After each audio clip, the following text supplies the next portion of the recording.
Welcome back to the report. A human rights group founded by former US President Jimmy Carter has closed its office in Egypt because of that country's restrictions on democratic rights. El-Serafi has more on this story. Crackdowns on dissidents, opposition groups and critical journalists, together with the heightened restrictions on core freedoms, is the bleak reality of life in Egypt today. The heady aspirations and gains won following the early days of revolution just over 3.5 years ago have, for those who fought hard for them, been brutally put down. It's for these reasons that the human rights group founded by former US President Jimmy Carter say they've closed their office in Egypt today. The Carter Center said its decision reflected its assessment that the political environment is deeply polarized and that political space has narrowed for Egyptian political parties, civil society and the media. They also won't be sending a mission to observe this year's parliamentary elections, saying the current environment in Egypt is not conducive to genuine democratic elections and civic participation. Opened in 2011 following the popular uprising, the centre's aim had been to support the country's democratic transition, with a large focus on monitoring the election process.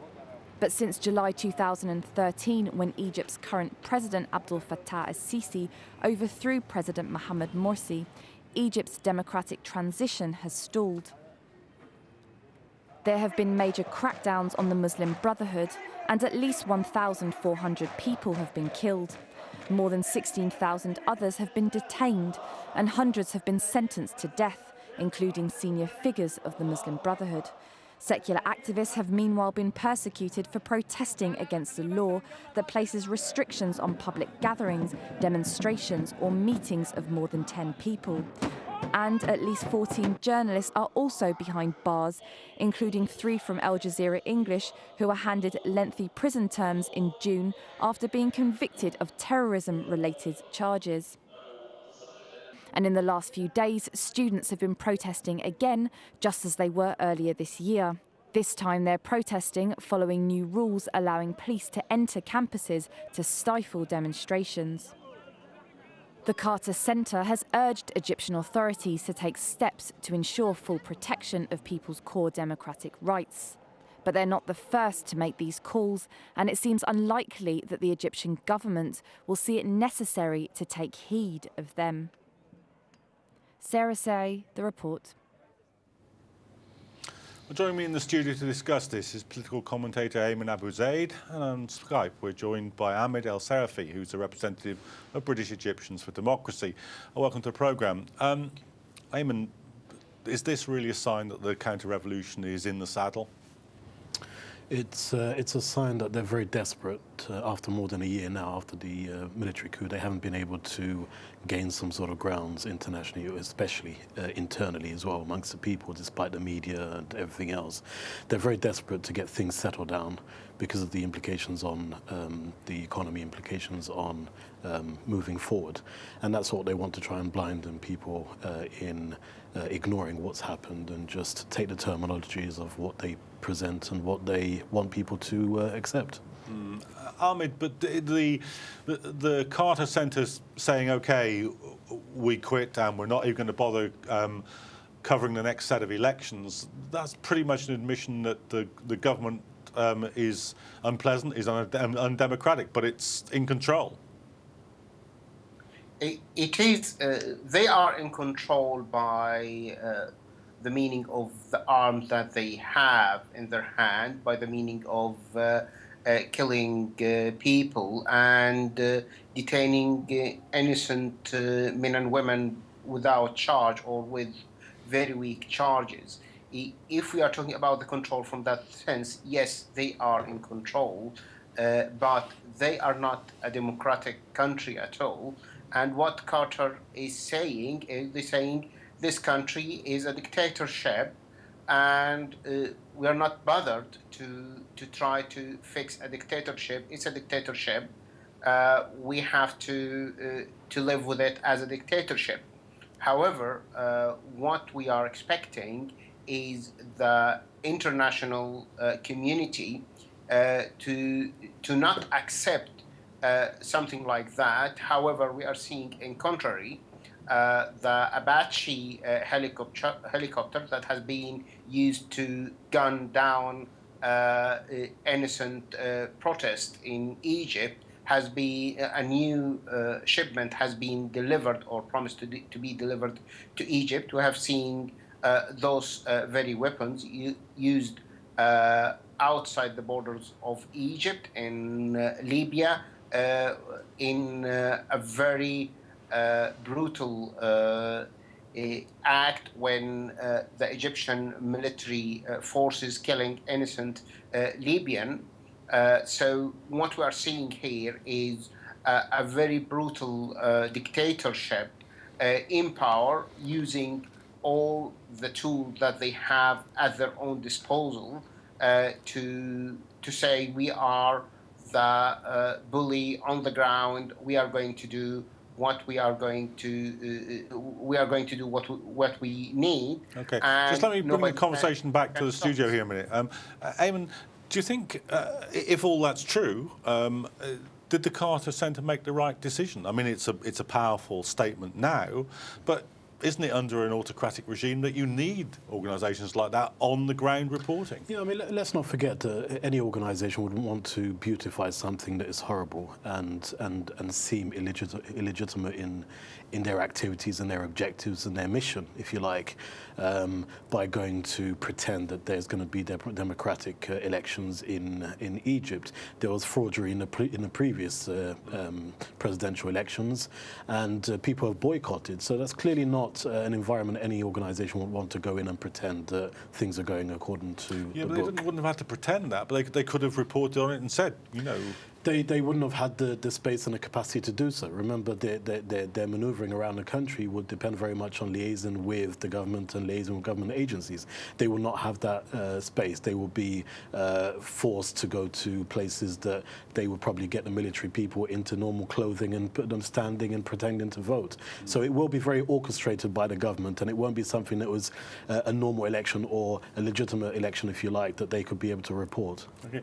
Ahmed, is that your view? Do you think that the environment had become so? I guess what's being suggested here in the studio is that the environment had become so impossible to work in that the Carter Centre were right to get out, or do you think they should have stuck it out and made their case about the autocratic nature of the elections as they came around and other events? What I think, this is a question to ask Carter organization about the reason behind their decision. However, I have to acknowledge that if anyone would like to report the truth from Egypt, then they are putting their life on the stage. They can be detained, they can be abused, they can be even killed, like we've seen in several occasions.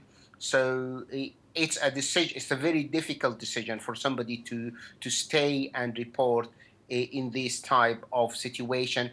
And we have seen a similar situation happening in South Africa during the Pretorian regime in the 80s, where any reporting of the news were prohibited, and we've seen a lot of even news outlet has boycotted South Africa at that time because of those very action, because they were not able to protect their staff working there. So this decision by itself is for Carter organization to explain. However, I sympathize with their decision in terms of the high-risk operation that they will do if they wanted to report genuine reporting.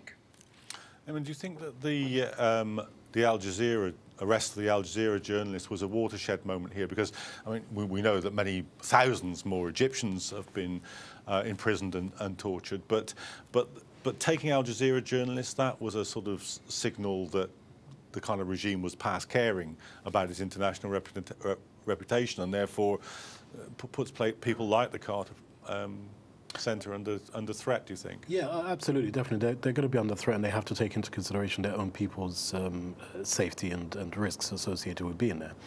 Obviously, the Al Jazeera case was a warning for anyone that wants to report the truth, as was said earlier on. The situation on the ground is, like I said, is very limited. Not anyone can report. Anyone that has reported in the past, as it's been mentioned, has been killed, has been tortured, and still is being imprisoned. So it is a very, very unstable place to be, an unstable place to be reporting as well. That's just part of it. I think a lot of people are aware, even the international community are fully aware of exactly what's happening inside. So it's not an issue of it's not a matter of actually going in and reporting. There's a lot of media around. There's a lot of clips and reports and studies and all the rest of it that's around that can give a very clear picture of what's happening on the ground. So. Ahmed, Jimmy Carter famously was the person that brokered one of the deals between Egypt and Israel. So, I mean, he's not a man that's averse to doing deals with undemocratic regimes. I mean, that was the Mubarak regime and its predecessors.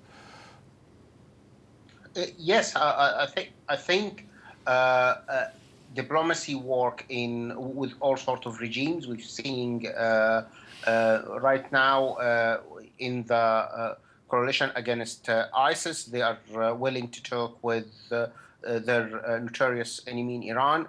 They have no problem with that. They are still talking with the Saudi Arabia regime, which is not democratic by any means. So in politics, they can talk with any regime who has power. However, the Carter Foundation itself is not about the normal politics of the state politics. It's an NGO that will support the democratic evolution of a country. This is what they said they are. And this statement is saying that the situation in Egypt has deteriorated in a way that will prevent them from working. And I just wanted to confirm what Mr. Abouzaid has just mentioned about targeting reporters. I myself was about to shoot at because I was using my phone. I'm afraid, looks like we've lost that connection. Ayman, how do you see the future now? The student protests have just erupted. Do you think that the regime has got the lid on this for the time being, or do you think that we're liable to see more public protests? No, we're liable definitely to see a lot of public protests, and I think if we look at this even objectively, how things have developed over time, first of all, for things to continue with such heat more than a year on, it's as if it's just happened yesterday. More people coming out, more promises that Sisi have made are being seen to be just an act.